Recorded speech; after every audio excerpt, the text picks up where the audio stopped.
plus 1 972 891 09 76. Envoyez-moi une vidéo avec une simulation d'une guerre dans les territoires de Niragongo. Nous sommes au nord Kivu, dans la partie nord de la ville de Goma, sur la colline de Mouja, ce village Mouja, qui a été attaqué depuis 3 heures du matin.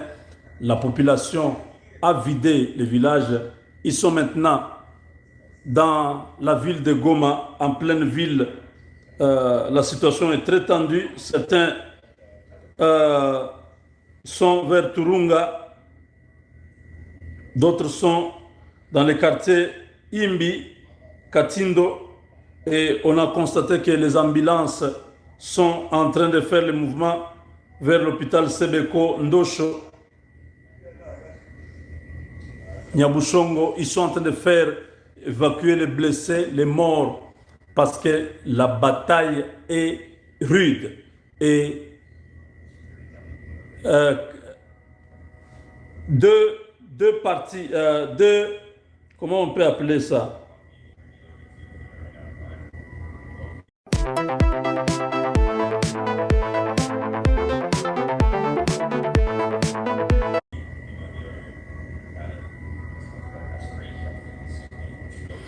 Donc, les Ouazalendo sont déjà à Kiziba 1 et 2. Là, nous sommes déjà dans la ville de Goma. Kiziba, c'est la ville de Goma. Donc, les Ouazalendo sont déjà à Goma. Et les RDF, on vient de constater il y a quelques minutes, beaucoup de militaires qui viennent du côté du Rwanda pour tenter de déloger les Ouazalendo. C'est déjà trop tard, ils sont déjà là. C'est exactement ce qu'ils ont fait quand ils ont pris la ville de Goma. Ils étaient sur cette même colline de Mouja. Ils étaient en train de tirer. Vous voyez là les armes à lunettes qu'on appelle les snipers, que les Rwandais utilisaient à l'époque quand ils ont pris Goma. Voilà, aujourd'hui, ils ont abandonné ça parce qu'ils étaient dans une position où ils ne peuvent pas utiliser ça. Comme ça pèse, ils ont laissé, ils se sont enfouis. La situation est tendue. La route Goma-Sake est coupée en ce moment par un autre groupe de Ouazalendo qui ont coupé cette route en train d'avancer vers Goma. Mes chers amis, le film ne fait que commencer. Sake, Ruchuru, il n'y a pas aussi de communication. Donc tout est perturbé. Autour de la ville de Goma, il y a des hommes étranges, des hommes mystérieux. On voit des hommes nus. Je demande une vidéo rapidement. Ceux qui sont doués sur ordinateur, faites-nous une vidéo où, dans la guerre du Congo, ce n'est pas la guerre du Vietnam, mais au Congo, il y a une guerre surnaturelle. Des hommes ont été visiblement aujourd'hui en action, nus, avec des chiens. Et dans les camps de l'ennemi, ils ont tous abandonné les armes, ils ont pris fuite. En ce moment, ils sont coincés dans 3 quartiers de la ville de Goma, entre Karisimbi et Goma. Donc la commune de Karisimbi et la commune de Goma, c'est là où il y a les 3 quartiers où ces assaillants sont restés regroupés. Le reste de la ville de Goma est déjà investi, envahi, occupé par les Ouazalendo.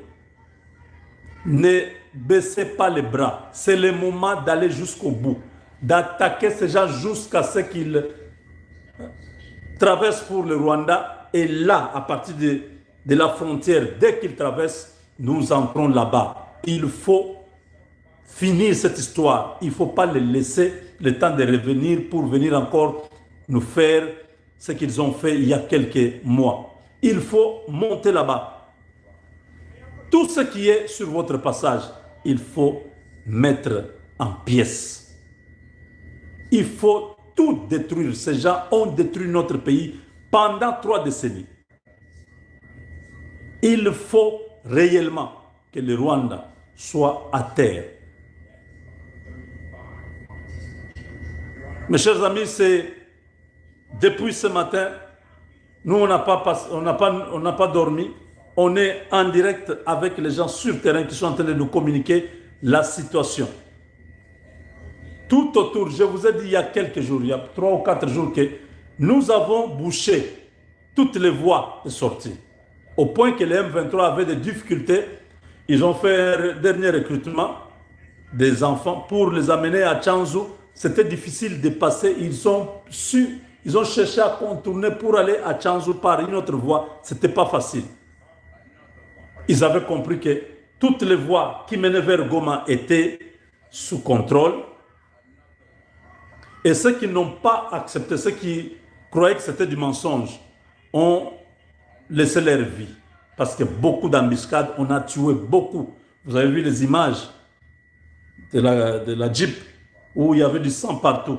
Oui, ça c'est l'œuvre de Wazalendo. Vous savez, la colère de Wazalendo est différente de la colère de nos FARDC. Les FARDC, peut-être ils n'ont pas perdu quelqu'un de leur famille. Ils sont venus peut-être du Bandundu, du Kasaï ou de l'Équateur. Ils servent le pays. Ils sont sous le drapeau. Ils ont été formés pour défendre la patrie. C'est une mission qu'on leur a donnée par le pays. Mais les Wazalendo, ils n'ont pas une mission. Ils ont une vengeance. Ils ont des comptes à régler avec le Rwanda. Si vous voyez tout ce qu'ils sont en train de faire, c'est une colère, c'est une rage. Ils veulent venger leurs familles, leurs amis, leurs collègues, leurs parents, leurs petits frères, leurs oncles. Ils veulent venger tous ceux qui leur sont chers, qui ont été précipités à la mort par ces Rwandais. Ce qui veut dire que quand vous voyez les Wazalendo se battre, c'est différent de quand les FARDC se battent. Parce que ces derniers n'ont rien à perdre. Ils ont déjà tout perdu. Ils n'ont rien à foutre. Il n'y a que leur terre qui reste. Beaucoup n'ont pas de parents. Beaucoup ont vu leurs parents être assassinés, être mutilés. Ils n'ont pas eu d'autre choix que d'entrer dans ce mouvement. Parce qu'ils n'ont pas quelqu'un qui peut payer leur scolarité. Ils ne peuvent plus aller à l'école. Ils ne peuvent plus vivre par eux-mêmes.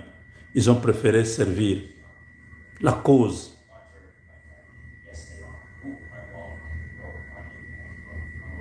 de la nation. Donc, en ce moment, les Wazalendo ont progressé. Certains sont encore en train de se battre du côté de Nyiragongo. D'autres sont déjà dans la ville. Je vous dis que les Rwandais sont maintenant coincés dans le quartier Volcan. Donc, oui, ça c'est vraiment un centre-ville.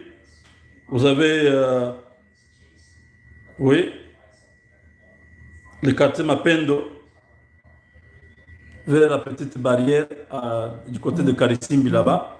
Vous avez le quartier Volcan dans la commune de Goma, vers la grande barrière. Donc vous avez quelques quartiers comme ça, 3 ou 4, qui sont encore sous leur contrôle parce que le reste de la ville est sous la pression de nos hommes qui n'ont pas encore lancé la bataille de Goma. Ils sont juste tout autour de la ville. Je ne sais pas comment les choses vont évoluer dans la journée. Mais restons connectés, restons ensemble. Vous savez, quand on a pris Goma, on a pris Bukavu, je ne dormais pas. Je faisais même 50 émissions par jour. Chaque évolution, chaque minute, je communiquais. C'est pourquoi je suis là. S'il y a quelque chose, on va communiquer. S'il n'y a rien, nous ne dirons rien. Mais s'il y a quelque chose, nous reviendrons pour vous en parler. Donc en ce moment, la route Saké, si vous avez prévu d'aller vers Saké, évitez d'emprunter cette route. En ce moment, les Wazalendo ont déjà coupé cette route-là. Du côté Nyiragongo, la situation est celle que nous venons de vous donner. Muja, c'est dans Nyiragongo, à la frontière avec la commune de Karisimbi. Karisimbi qui est déjà la ville de Goma. Là où il y a donc Kiziba 1 et Kiziba 2, ce sont des quartiers qui sont dans cette commune-là. Donc nous sommes en pleine ville de Goma. Nos hommes sont déjà là, n'ayez pas peur. Au contraire, priez que Dieu leur donne encore la force. Les hommes nus sont déjà chez vous. Et le M23, le RDF, Kagame, préparez-vous. Félix